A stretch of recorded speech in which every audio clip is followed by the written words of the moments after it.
तर तुमचं काय असेल ते उत्तर द्या मॅडम मला. हालचाल रजिस्टर दाखवायला तुम्हाला काय अडचण आहे? जगताप सरांना मी बाहेर जाताना 11:23 बघितलं. शाळा आपली 11ला भरते. प्रत्येक शिक्षकानं शाळा भरायच्या अगोदर 45 मिनटं शाळेच्या परिसरात उपस्थित राहणं हे शासनाचा GR आहे. आज तुमचे शिक्षक 11 वाजून गेल्यानंतर खाली गावात जातात, वैयक्तिक काम करून परत माघारी येतात. तसं मला हालचाल रजिस्टरला लिहिलेलं दाखवा. मान हलवू नका. मी तोंडानं रीतसर बोलतोय, मला रीतसर तुम्ही तुमचं हालचाल रजिस्टर, फिरस्ती रजिस्टर दाखवा. एक 15 मिनिटं थांबा. हालचाल रजिस्टर ऑफिसमध्ये असतं. नाही, तुम्ही आता जबाबदारी तुमची आहे. तुम्ही उपमुख्याध्यापक आहे, जबाबदारी तुमची आहे. तुम्ही मला ते रीतसर दाखवत असतं. अहो मग तसं दाखवा ना. शासकीय वेळेत ते वैयक्तिक कामासाठी कसं काय जाऊ शकते? थांबून एका शिक्षकांना दवाखान्यात गेले. शासकीय वेळेत तुम्ही वैयक्तिक कामासाठी बाहेर मग तुम्ही मेडिकल लीव घ्या ना. मेडिकल लीव शासनानं कशासाठी काढली? मेडिकल लीव शासनानं दिली का नाही तुम्हाला? वर्गावर शिक्षकांना थांबून ते त्यांचा ठिकाणी काय ऍडजस्ट केलं ती घरी चालतं. ही शासकीय ऑफिस आहे. याच्यामध्ये तुम्ही मला फक्त एवढं सांगा, वैयक्तिक कामाला शासकीय एम्प्लॉई जाऊ शकतो का? वैयक्तिक काम झालं ना, त्याने त्यांची प्रकृती खराब आहे म्हणल्यानंतर मग तसं मला दाखवा ना हालचाल रजिस्टरला त्यांनी लिहिलंय ती. तुम्ही बसा. नाही, मी बसायला नाही आलो. 15 मिनिट मला बसायची काय कारण? माझा वेळ मला महत्वाचा नाही का? माझ्या वेळेची मला किंमत नाही का? अर्ज घ्यायचा आहे ना. अर्ज मला हालचाल रजिस्टर बघायचा आहे. सर्वसामान्य नागरिकाला शासकीय विभागात हालचाल रजिस्टर बघण्याचा अर्ज संविधानानं हक्क दिलेला आहे. मला हालचाल रजिस्टर बघायचं आहे, ते दाखवा. मी रीतसर तुम्हाला मागितलंय. मी काय तुम्हाला वाईट शब्द बोललेलो नाही किंवा मी तुम्हाला बाकीचं काही बोललेलो नाही. नोंद केलेली नसताना शिक्षक बाहेर गेला, अपघात झाला, त्या शिक्षकाची जबाबदारी कोणाची? नोंद न करता बाहेर गेल्यानंतर अपघात झाला, जबाबदारी कोणाची? तुम्ही उपमुख्याध्यापक आहेत, जबाबदारी आता मुख्याध्यापक नसल्यामुळे सर्वस्व तुमची आहे. तुम्ही त्यांना हालचाल रजिस्टरला नोंद न करता बाहेर जाऊ कसं काय दिलं?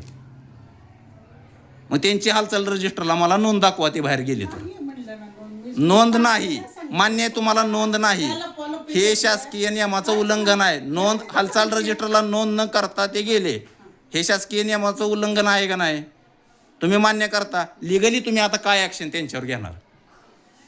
तुम्हाला सांगून गेले का ते? तुम्हाला सांगितलं का त्यांनी जाताना मी मेडिकल माझ्या पर्सनल कामासाठी मी बाहेर चाललोय? तुम्हाला सांगितलं का त्यांनी? होय किंवा नाही उत्तर रीतसर द्या. मी तुम्हाला रीतसर प्रश्न विचारतोय. त्यांनी तुम्हाला सांगितलं का जाताना? होय किंवा नाही? तुम्हाला जर ते न सांगता गेले, न सांगता आले, भविष्यात त्यांचा पुढं बायपासला रोडला अपघात झाला, हायवेला, जबाबदारी कोणाची? विनाकारण तुमच्यावर येईल ना सगळं. तुम्ही रीतसर द्या ना मला त्यांचं. बरं ते तुम्हाला न सांगता गेले, मी त्यांचा मनमानी कारभार आहेत. मेडिकल लीवला गेले का त्यांच्या शेतातली दारं बांधायला गेले, ती आम्हाला काय माहिती? तुम्हाला तर काय माहिती? असं बाहेर जाणं हे नियम आहेत का? मला तुम्ही हालचाल रजिस्टर दाखवणार आहात का नाही एवढं सांगा, होय किंवा नाही. तुम्ही थोडंसं थांबा. हालचाल रजिस्टर तुम्ही मला दाखवणार आहात का नाही, मी तुम्हाला रीतसर विचारलंय. सगळी उत्तरं तुम्हाला मिळतील. तुम्ही उपमुख्याध्यापक आहे ना? तुम्ही उपमुख्याध्यापक आहे ना? म्हणले नोंद केलेली नाही, मग हालचाल दाखवून काय उपयोग आहे? नोंद केलेली नाही, मग मला बघू द्या ना. नोंद नाही, मग 11 वाजून गेले, त्या मुख्याध्यापक कसं काय आलं नाही तर मॅडम? मी तुम्हाला सांगितलं नाही, मी तुम्हाला रीतसर विचारतोय, तुम्ही मला रीतसर दिलं. मग त्यांचा आज मला लेटचा अर्ज दाखवा. गव्हर्नमेंटची ऑर्डर आहे साहेबांना. हो, मान्य आहे मला. इलेक्शन ड्युटी असेल, सगळं असेल, मग त्यांनी मला तिथं अर्ज असतो मॅडम. मला मेडिकल याच्या तुमच्या शाळेच्या कामानिमित्त गेलं तरी अर्ज लिहून जावं लागतं. शब्द खोटा आढळला, तुम्हाला जे करायचं मग आता तुम्ही न हालचाल रजिस्टरला सही करता त्या शिक्षकाला बाहेर कसं जाऊ दिलं?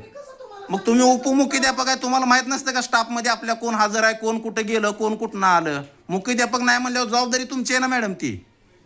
हालचालला नोंद नाही, जे आहे ते तुम्हाला नोंद नाही, दिलेली आहे. ठीक आहे.